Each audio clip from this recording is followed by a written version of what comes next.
This is the Alabama Orthopedic Clinic D1 Training High School Football Preview Show. Another week of Friday Night Rivals here on UTV 44. Jim Cox and Dan Brennan as we get ready for a non-region matchup. Got a lot of teams playing that week outside of their regular region, and tonight no different for our matchup tonight as we've got Mobile Christian coming to Old Shell Road, just right down there from where we're recording this one here on a Wednesday night, taking on the UMS-Wright Bulldogs, of course, winners of 23 straight games, the longest winning streak in the state of Alabama, and it's been a few years since we've seen both of these teams, but really looking forward to seeing Coach Curtis's squad and Coach Cottrell's squad as well. But boy, we had a Jackson team come down last week, Dan, and Coach Flournoy, yes. French for flower if you're not familiar. I know that very well.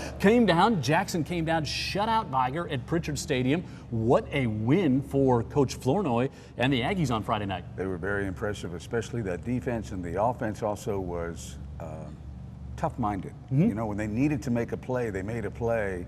That team came down, they jumped off that bus, and they were ready to go. And a lot of teams will get intimidated by driving, you know, that distance and showing up to a stadium that's got so much history and so much bad history for the opponents. In Pritchard, where Viger plays, and that team, you would have thought they were playing in their backyard.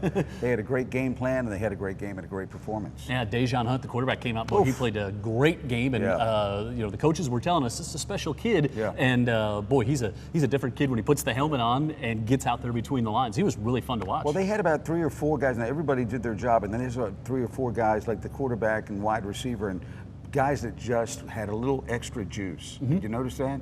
And so they were able to provide and make big plays. Sometimes when the big play really wasn't there, they just created it. They had a lot of willpower, a lot of speed, and a lot of balance. Yeah, shut out Viger for the first time since 2005. That just doesn't happen. So a big win, but Viger's really young, and by the time the end of the season comes around, they're going to be a force to be reckoned with in the playoffs. Dr. Clayton Lade back with us here from Alabama Orthopedic Clinic. Now, usually we're talking to you about shoulders a lot. You're kind of a shoulder guy, but now the meniscus is something in the knees, and again, a few hours short of my medical degree, as I always like to clarify that when I start talking about those things, but it's not maybe something we hear as often because maybe not the catastrophic injury that maybe we hear so much more like an ACL or an MCL, is that right? That's right. It's extremely common. However, you don't hear a lot about it because it's not quite as serious in many cases.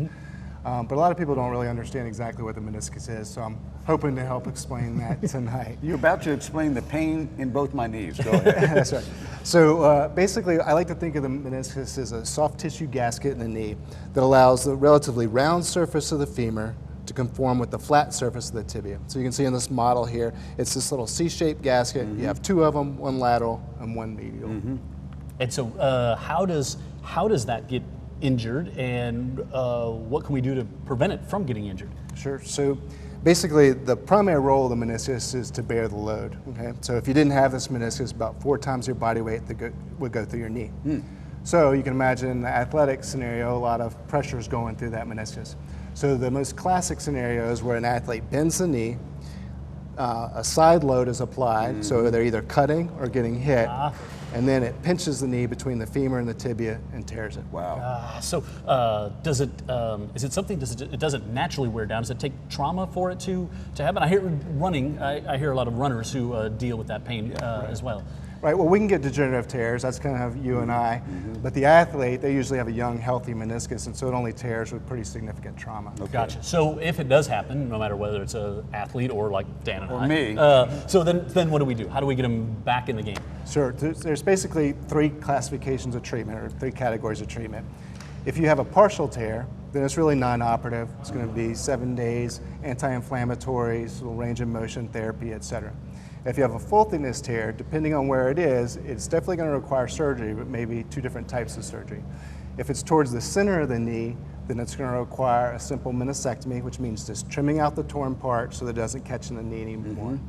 If it's more towards the outside of the knee, then it's going to need to be repaired. And partly that's just because if you take out that much of the meniscus to make the pain go away, then it can be detrimental to the knee. Got it. It's there for a reason. That's right. You got it. Yeah, you want to have it in there. You want to have it in there. All right. So, Doc, great to see you. And I'm gonna show a picture big Chicago Bears fan. Ryan Pace. Has anybody ever told this before? No. Ryan Pace, the general manager of the Bears. He's here for the Senior Bowl, everything else.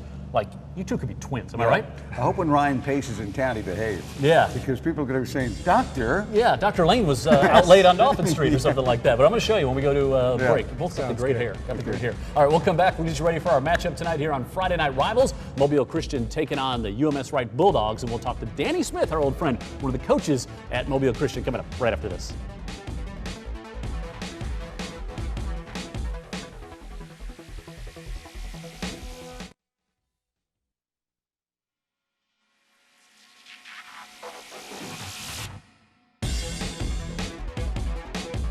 D1 Sports Training, our home every week for our high school football pregame show here on UTV 44. Friday Night Rivals tonight. If you're just tuning in, a non-region matchup between these guys, Mobile Christian Leopards taking on Coach Terry Curtis and the UMS-Wright Bulldogs over at Irvin S. Cooper Stadium on Old Shell Road. We can't wait to be back there to get this game. Our old friend Danny Smith, longtime assistant coach and head coach in Mobile County, now has joined Coach Cottrell's squad, and Coach Cottrell couldn't be here tonight, so wait.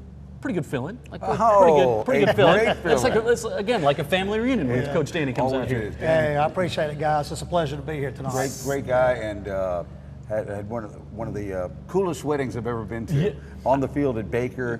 And a great wedding reception, and I was really honored to be part of that. To be there. Wonderful, awesome. Wonderful time. So you have not had Mobile Christian, not an easy schedule by any means to start the season. You're 2-0 in region play, 2-2 overall. But boy, a big road win at Thomasville last week. I mean, that is a tough place to go get a win, and that was an impressive performance last week. Yeah, we played a lot better. You know, we had Faith Academy the week before. They had, one of the top undefeated Faith Academy. Man. Jack French doing a wonderful job out there. Can he coach?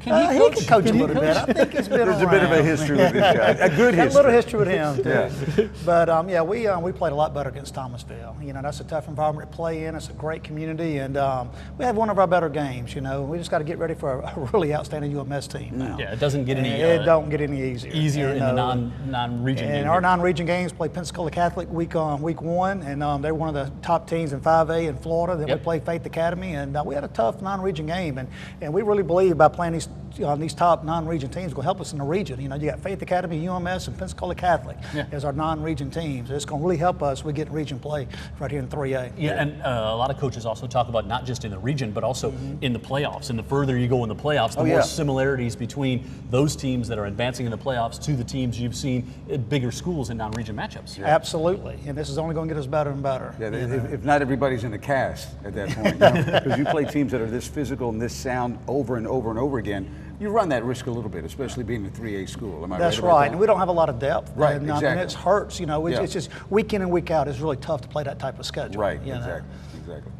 Let's talk to this guy. Huh? Yeah, Deontay Lawson comes in, and again, when you win the getting off the bus linebacker category again, Deontay, just a great-looking athlete. And Deontay, let's talk a little bit about a start of your season and how you feel now as we kind of get to the halfway point of the season. How are you feeling about your Leopards? I think we're going to do good. We just got to execute, keep playing hard, grind it out at practice, and we should be fine. I was talking to Coach Cottrell, could not make it here tonight, but we are more than happy to have Danny Smith with us. And he went on and on about you. I know that things are getting exciting, you're getting bigger and stronger, and maybe you'll have a future in this game at the next level. Is that the way you see it? Yes, sir, hopefully. Okay, hopefully. All right. So you get to see him every day on the practice field, and that's really that's where coaches learn even so much more about. There's a lot of kids that are really good on Friday night when the lights come out, but what the coaches at the next level also want to know is like, what are they like Monday through Thursday, right? Absolutely. They want to know what kind of practice player he is. You know, what kind of kid is. What is his character? What kind of character he has, and they can look on his grades, and he does all of those things. He's a great kid to work with, and I really don't like it when we go one-on-ones. You know, I'm coaching offensive line now, and he plays linebacker. Sometimes he's getting his hand around and rush to the quarterback. That's not fair. That's not fair. That's friendly fire. Trying to block him in space. But Deontay is a great kid, and he's got a bright future, and we're really looking forward to see what the future holds for him. Deontay, you go up against this UMS-Wright team that's, of course, won back-to-back state titles, 23 games in a row. What do you see from the Bulldogs as you prepare for this week's matchup? They play hard. They execute, so you just can't give them too many big plays. Is this when you look at a Coach Curtis team, and you've known Coach Curtis a long time, we all have, is this kind of one of those prototypical Terry Curtis, UMS-Wright coach teams? Oh, absolutely. I mean, Coach Curtis does a phenomenal job. I worked with him in the late 80s, and I know that, Coach is, when Seven State. It was back in 1989. Coaching Vic Lockett. Victor Lockett, that's right. Yeah, I got a picture I have to show you guys. I'd like to see that. Yeah. But getting back to UMS, Coach Curtis does a phenomenal job. They're so well coached, and Coach Cosio with the defense, they're so sound. They're going to be gap sound. They play with leverage. They run to the football. They are really, really coached. We're going to have our hands full. So, being on the offensive side of the ball, what will we, y'all like to spread it out, 4 receivers. What are we going to see out of the Leopards offense here tonight? Well, anytime you play a team like UMS, you got to be able to run the football. I mean, we don't want to go, try to throw the ball 3 times, get on the sideline, and get UMS out there. We're going, it's no secret. We're going to have to shrink the game a little bit. We got to run the football, maybe play action off a little bit. And I felt like we gotten better up front. We're getting better, and it's going to be a challenge. But I think our guys are going to show up. We'll be ready to play.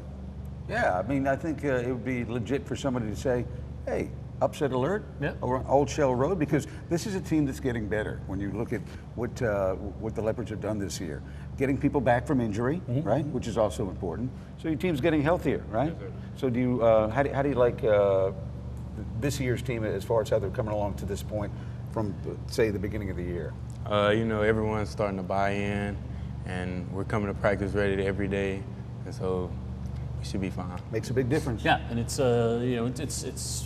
team gets jailed, and you get the big, as you said, region run coming back at it after this non-region game against UMS. Deontay, good to see you. Nice to meet you. And I have a feeling we'll be calling his name a lot tonight on defense for the Leopards. Yeah, and in years to come, other announcers will be calling his name too. So they better get it straight. All right, we'll see Coach Smith with us in the last segment. When we come back, we'll talk about the UMS-Wright Bulldogs, as we said, number 1 in 4A, 23-game regions. 23-game winning streak, back-to-back state titles. Mr. Everything, Terry Curtis, joins us right after this.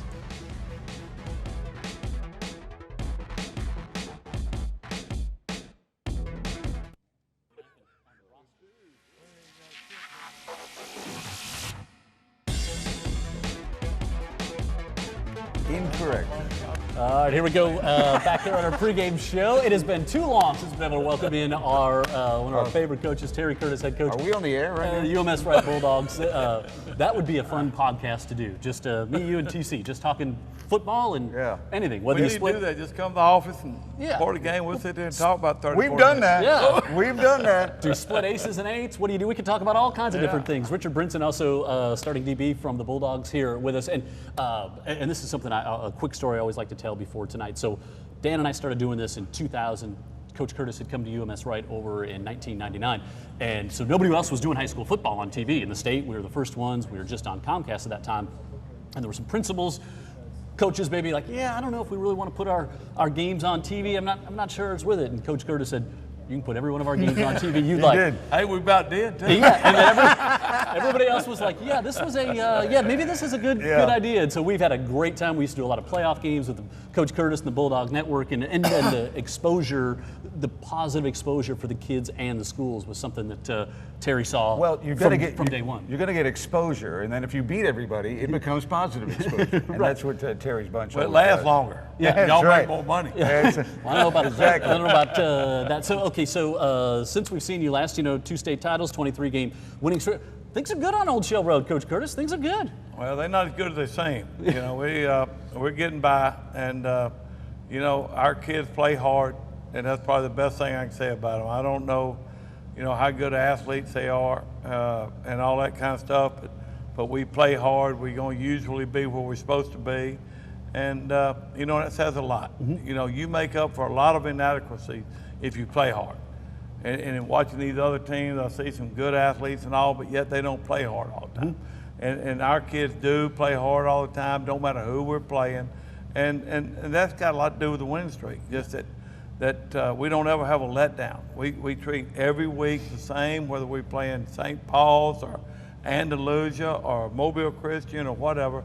Our week never changes. It don't, and our kids would never know, other than they do know who we're playing that with. Yeah, and I think something that's even more impressive, I mean, let's be honest, in your early days at UMS, Coach Curtis, the region wasn't nearly as strong as the region games you play week in and week out now. So, I mean, it's the competition is also been elevated that UMS faces on a weekend. We like to take a lot of credit for that. Yeah. Because when they got I tired went of to getting UMS-Wright, 66 to you nothing. know, I'd been in 6A, which is highest class.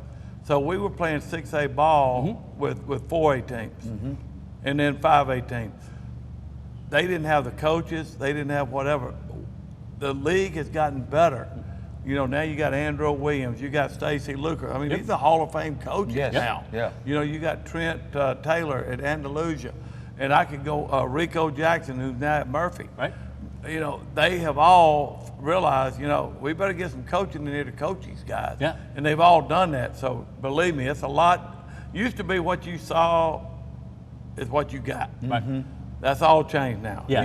You've got to be ready to adjust at any time. And it makes for a tougher Friday for you, but ultimately the kids win because the kids are now being coached up more at those schools. Exactly, and that's good for them. Yeah, you know? no question. I mean, Hillcrest got 4 D1 players on it. At Hillcrest, I mean, that's unheard of. Right.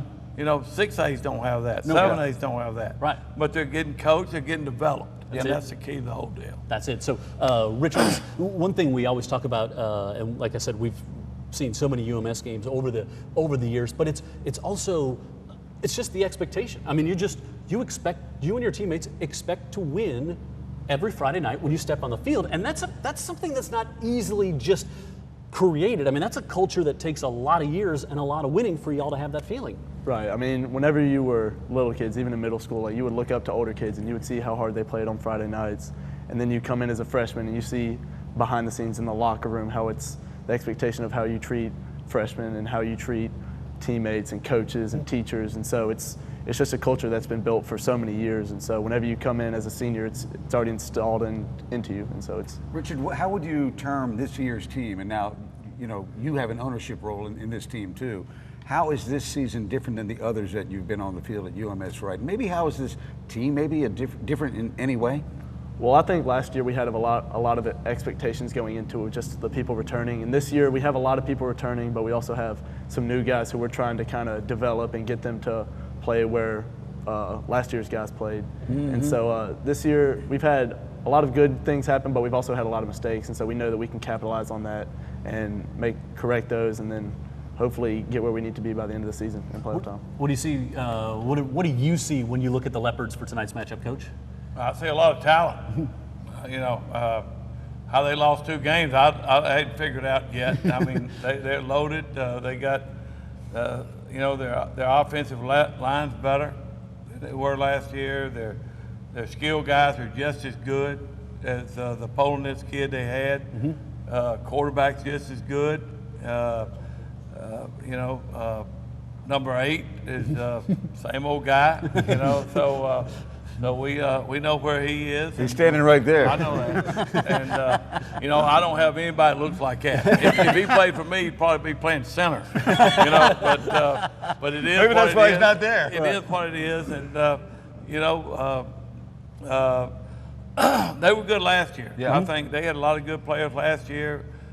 This team in some ways may have surprised people a little bit because I think they'd lost a lot of players, didn't figure they were going to be the same, but they've just reloaded, and you know, him hiring Danny and all was a big move for him. Sure. Like everybody else, they've now got better coaching and more sound in a lot of what they're doing. So it is what it is, and you know, but if I had to just say it all, man, they're fast and a lot of talent over there. But you know, like Danny is over there not feeling bad at all for Coach Courtesy. There's not. Well, I raised that boy. He better not. I know. He better not now. Did you hear him talking about? He did his student teaching with me. Yeah. I hired him to his first job. That's what he said. I knew his mom and daddy real well, and I'll promise you, he better watch out. If they beat us real bad, Darnell will be back. He'll be on my side. Yeah. You know, because those are Shaw boys. I'm just telling you. We're going to bring the 2 coaches together for a battle royal to wrap this one up. Richard, great to meet you. Be safe out there. Come back.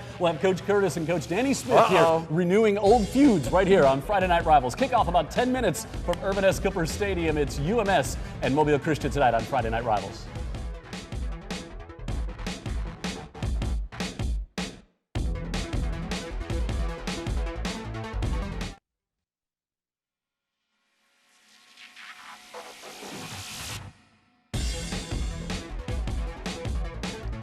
all the things Coach Curtis misses when games are not on TV, this silly segment at the end is not one of the things that he misses, I'm sure. No, So it's about the stupidest thing I've ever been involved with. it's Bren in, Surprised Bren y'all still doing it. Bren in, Bren out. I asked Dan Brennan if he's Bren in or Bren out, and then we have to agree with him. And by the way, it's a good thing that we're both built like bouncers to keep these guys Yes. apart. Yes. All right. So still feels like summer out there. It's almost October. Still feels like summer in here. Hot, humid every day. Extended summer. Bren in, Bren out.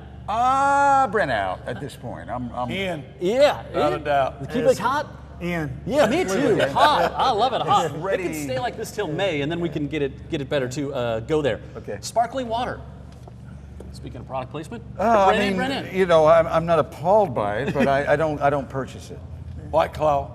Well, that's not a sparkling water. It's hot sparkling water. And edit.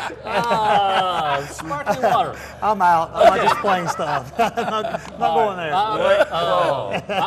Try the Arctic Summer. That's the one I like better than what you're okay. talking about. I Yes. figured you'd know. Yeah, so Dan Brennan. Yes, Jim I Cox. use a Nurdle at least twice every day. Okay. I think you do too. Using your Nurdle. Bren in, Bren out. Bren, I don't know what it is, Bren out. Out. I have no idea what you're talking about. It's the dab of toothpaste that goes on your toothbrush. That's called a Nurdle. Oh, is it yes, really? y'all have good oral hygiene. Come on, y'all use that. All right, lots of talk this week about impeachment. You know, lots of talk about it, but we're a high school football show. We don't talk politics. No, we don't do it on KSJ either. Move on. But if I had a vote to usher one fruit out of the fruit aisle, it would be peaches. I do not like peaches. Peaches, Bren in, Bren out. Bren in. In, you like peaches? I'm in. I'm in. I like them chilled. I love fruit. I don't like peaches. I All like right, them with milk. Saturday, tomorrow, I'm officiating my third wedding as an ordained minister in Orange Beach. That's scary. So, I'm not going to ask you about that because I get to ask the questions, but having to go to a wedding on a Saturday during college football season in the South. Bren in, Bren out. First up, there's an increased chance of lightning. I am in. I'm out. Out. I'm out. College football is a deal. I mean, I got to be there. Kickoff coming up next. UMS and Mobile Christian right here on Friday Night Rivals.